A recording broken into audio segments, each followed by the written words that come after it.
Assalamualaikum warahmatullahi wabarakatuh. Kami dari kelompok 4 yang beranggotakan Ali Rofik dan saya sendiri yaitu Muhammad Abdullah Zufri. Di sini kami akan menerangkan tentang keterampilan menguasai metode dan model pembelajaran. Langsung yang pertama yaitu tujuan.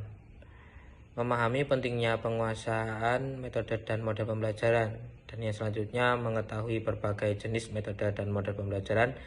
Yang ketiga, mengembangkan keterampilan dalam memilih dan menerapkan model pembelajaran yang tepat. Selanjutnya kita ke pengertian metode pembelajaran. Pengertian metode pembelajaran yaitu cara atau teknik yang digunakan guru dalam menyampaikan materi. Contohnya seperti ceramah, diskusi, tanya jawab, dan demonstrasi. Selanjutnya adalah pengertian model pembelajaran. Apa sih pengertian model pembelajaran? Yaitu kerangka konseptual yang sistematis dalam perencanaan dan pelaksanaan pembelajaran. Contohnya problem based learning, inquiry learning, dan project based learning. Yang selanjutnya adalah perbedaan metode versus model pembelajaran. Kita langsung yang pertama yaitu metode pembelajaran. Dalam metode pembelajaran ada beberapa teknik atau sifat. Yang pertama adalah teknik atau cara spesifikasi untuk menyampaikan materi. Yang kedua bersifat praktis dan operasional.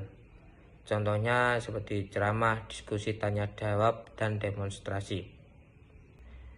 Selanjutnya adalah model pembelajaran.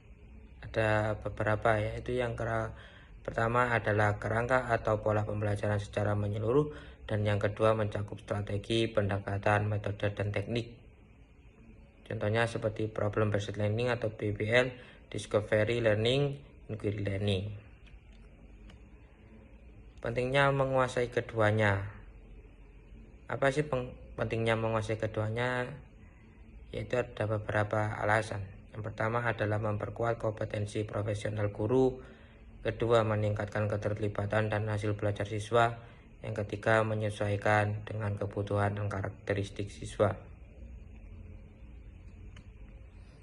Kategori model pembelajaran, yaitu ada beberapa kategori. Yang pertama adalah model pembelajaran langsung atau direct instruction. Yang kedua adalah model kooperatif. Yang ketiga adalah model berbasis masalah. Yang keempat model inquiry. Dan yang kelima adalah model proyek. Keterampilan yang dibutuhkan dalam metode pembelajaran yaitu kemampuan menganalisis kebutuhan siswa, kemampuan memilih metode atau model sesuai tujuan. Yang ketiga, kemampuan mengevaluasi efektivitas model atau metode yang digunakan. Strategi penguasaan. Ini ada beberapa strategi yang kami temukan, yaitu yang pertama adalah pelatihan dan workshop pendidikan. Yang kedua adalah studi literatur dan praktik langsung. Dan yang ketiga adalah kolaborasi antar guru. Kesimpulannya yaitu penguasaan metode dan model pembelajaran sangat penting bagi guru. Yang kedua diperlukan latihan dan evaluasi berkelanjutan. Dan yang ketiga adalah keterampilan ini berdampak langsung pada kualitas pembelajaran. Dan ini adalah contoh praktek yang dapat dilakukan. Yang pertama adalah langkah-langkah pembelajaran simulasi awal. Guru memberikan kutipan tokoh-tokoh ini kita langsung ke praktiknya, yaitu kita dengan mata pelajaran sejarah. Yang pertama guru langsung memberikan kutipan tokoh-tokoh penggerak nasional seperti Sutomo dan HOS Cokro Aminoto. Tujuannya untuk membangkitkan rasa ingin tahu siswa. Dan yang kedua adalah identifikasi masalah. Siswa diberi pertanyaan pemantik seperti apa penyebab munculnya organisasi pergerakan nasional, seperti apa pengaruh politik etis terhadap kebangkitan nasional, dan yang ketiga pengumpulan data discovery learning. Siswa mencari informasi dari buku, artikel, atau buku paket, atau dari buku-buku yang lainnya yang tersedia di sekolahan untuk menjawab pertanyaan-pertanyaan tersebut. Metode eksplorasi dan membaca aktif digunakan.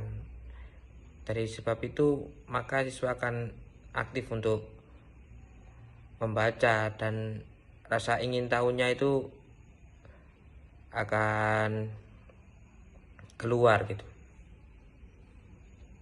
Selanjutnya adalah diskusi kelompok, yaitu siswa berdiskusi dalam kelompok kecil untuk menyusun kesimpulan sementara. Biasanya di dalam kelas akan dibagi menjadi beberapa kelompok untuk disesuaikan temanya masing-masing. Di setiap kelompok akan berdiskusi tentang tema tersebut, tentang tokoh siapa dan bagaimana. Dan yang terakhir adalah presentasi kelompok. Setiap kelompok akan diberikan waktu untuk presentasi dari hasil penelitian mereka, dari hasil penemuan mereka, misalnya perbedaan antara Budi Utomo dan Syarikat Islam dan lain sebagainya. Terus memberikan refleksi dan penarikan kesimpulan. Guru mengarahkan, siswa menyimpulkan faktor internal dan eksternal yang memengaruhi lahirnya pergerakan nasional. Apa sih tujuannya dari metode di atas? Yaitu akan mendorong siswa berpikir kritis terhadap peristiwa sejarah, membangun keterampilan analisis dan kerja tim, terus membangun pembelajaran secara lebih hidup dan bermakna. Sekian, terima kasih yang dapat kami sampaikan. Apabila ada kurangnya, mohon untuk diberi masukan. Wassalamualaikum warahmatullahi wabarakatuh.